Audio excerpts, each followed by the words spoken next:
आप सभी को मेरा राधे राधे। आज मैं आपको पौष माह की चतुर्थी की कहानी सुना रही हूँ। पौष माह की चतुर्थी बेटों के लिए की जाती है, तो आज मैं आपके सामने चौथ माता की कहानी सुनाती हूँ। अगर आपको ये कहानी अच्छी लगे तो प्लीज़ मेरे चैनल को लाइक और सब्सक्राइब जरूर करें। आप लोगों का बहुत बहुत धन्यवाद। चौथ माता की कहानी। एक बुढ़िया माई के एक बेटा था। बुढ़िया माई बेटा के लिए 12 महीना की बारू चौथ करती। बेटो लकड़ी लाने जातो और दोनों माँ बेटा उन्हें बेचकर गुजारा करता।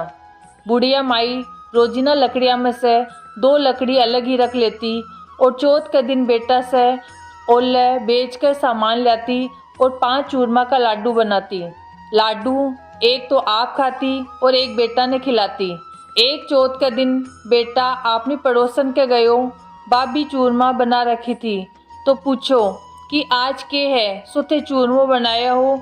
पड़ोसन बोली कि मैं तो आज ही बनाया, तेरी माँ तो हर चौथ के दिन बनावे है, तने आज खाने को नहीं दियो के। बेटो बोलियो दियो तो थो। पड़ोसन बोली कि तू लकड़ियाँ लावे जिके से तेरी माँ ओले बेचकर चूरमो बनावे। बेटो माँ कन गयो और बोलियो कि मैं तो इतनी मेहनत से लकड़ियाँ लाऊं और तू चूरमा बना बना कर खावे, सो के तो मन्ने छोड़ दे कि चौथ माता ने छोड़ दे।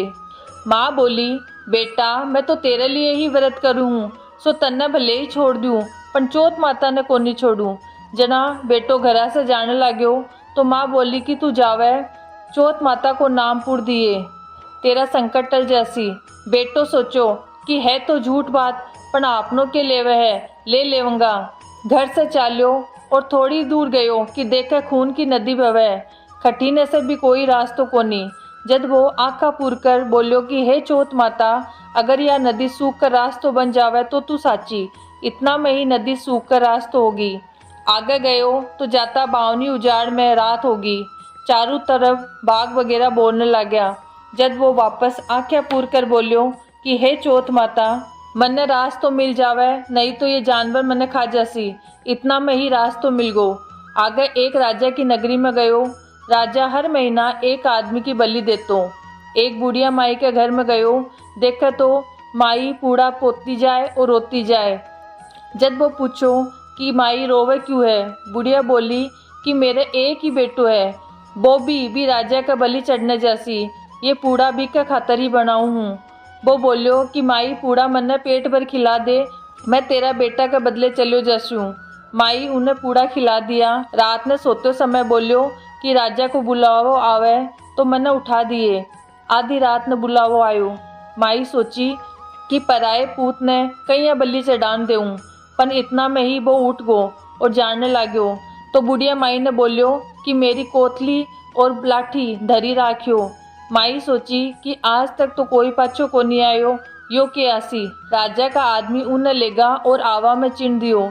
जब वो आखा पूर कर बोलियो कि हे चौथ माता, 2 संकट तो टाल दिया, यो भी टाल दिए। इतना में ही आओ पककर तैयार हो गो। 2-3 दिन बाद आवा कन छोरा खेला था।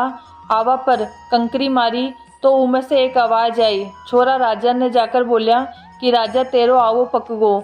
राजा सोचो कि 6 महीना में आओ पक्के, आज 3 दिन में कहीं पक गो। जाकर देखे तो सोना चांदी का कलश होगा। उतारने लग गया तो अंदर से बोलियो कि धीरे धीरे उतारो, माय मानस है। राजा का आदमी बोलिया कि इमे तो कदे ही कोई कोनी बोलतो, आज कुन भूत प्रेत बढ़गो। अंदर से बोलियो कि मैं तो वो ही आदमी हूँ जिका न थे बैठायो थो। अंदर जाकर देखे तो हरा हरा जुआरा उग गया है और वो आँखें पूर कर बैठो है। राजा का आदमी राजा ने सारी बात बताई तो राजा आयो और पूछो कि तू कौन है और कहीं बच गो। वो बोलियो कि मेरी माँ चौथ को व्रत करे है, सो मैं तो चौथ माता का प्रभाव से ही बच गो। जना राजा उन्हें बोलियो कि एक घोड़ा पर तू चढ़ जा और एक घोड़ा पर मैं चढ़ूंगा। तेरा हाथ पैर पर सांकली लगा देसा, अगर बस सांकली खुलकर मेरा हाथ पैर पर बन जासी तो तेरी चौथ माता साची। दोनों घोड़ा पर चढ़ गा तो वो आँखा पूर कर बोलियो कि हे चौथ माता, मेरी लाज राखिए। इतना में ही सांकली खुलकर राजा का बन गई। राजा सोचो चौथ माता तो साची है। राजा अपनी बेटी को ब्याह उकर सागा करा दियो। वो बटे ही रहने लाग्यो। बोला सारा दिन होगा।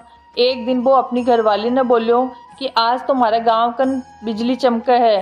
रानी पूछी कि थारा गांव भी है के? बोलियो मेरे एक माँ भी है और अब आपा देश चलेंगा।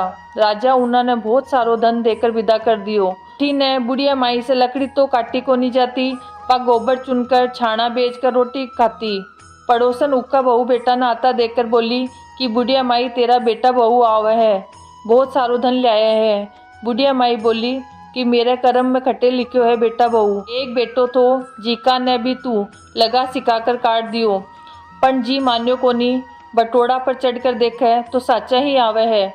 बेटा बहू सासू का पगा पड़या और बोलिया कि मैं तो चौथ माता का प्रभाव से ही पाछा आया हाँ। सारी नगरी में हेलो फिरा दियो कि बेटा की माँ, पुरुष की पत्नी, सब कोई चौथ को व्रत करियो। तेरे चौथ करियो, तेरे नहीं तो 4 और 4 नहीं तो 2 तो जरूर ही करियो। हे चौथ माता, जिसे बुढ़िया माई के बेटा को संकट काट्यो, जिसो सबको काटियो, कहता न सुनता न हुकारा भरता न आपना सारा परिवार को काटियो। इसके बाद में गणेश जी की कहानी भी जरूर सुननी चाहिए, नहीं तो यह चौथ माता की कहानी पूरी नहीं मानी जाती। तो अभी मैं आपको गणेश जी की कहानी सुनाती हूँ। बिंदाई जी की कहानी। एक बुढ़िया माई के एक बेटो और एक बहू थी। बेटो दूसरे गांव कमाने जातो तो बुढ़िया माई आपकी बहू ने बहुत दुख देती, कुछ खाना पीना भी कोनी देती। जब बहू के करती कि कलेवो पड़ो रहतो जिको खा लेती और थोड़ो खिंडा देती, और सासू पूछती तो चूहा को नाम लगा देती। बीको धनी 12 महीना से घर आयो तो बस सोची कि काल मेरो धनी आओगो, सो मैं सुदिया सुदिया उठ कर काम कर लेऊंगी। उठी ने बिंदायक जी महाराज सोचा कि या रोजीना कलेवो खा लेवे और चूहा को झूठो नाम लगा देवे, सो इन्हें तो चुटकुलो दिखानो ही चाहिए। बहू रात ने सोती तो अपनी कोठरी का किवाड़ बंद कर देती और अपनी धोती खूटी पर टांग देती। बा दिन भी बा अइया ही करो तो गणेश जी महाराज चूहा ने आज्ञा दी कि बिकी धोती ने बिल में ले जाओ। सबेरे बहू सुदिया उठ कर देखे तो धोती कोनी, उठे ही बैठी बैठी रोने लगी। बाढ़ ने भी सब कोई हेलो मारने लग गया तो बोली कि कोई मेरी धोती खुट्टी पर से ले गो, मैं बाहर न कहीं आऊँ। इतना मैं बिको धनी 12 गांव से आयो। सब कोई बोलिया कि तेरी लुगाई किवाड़ कोनी खोले।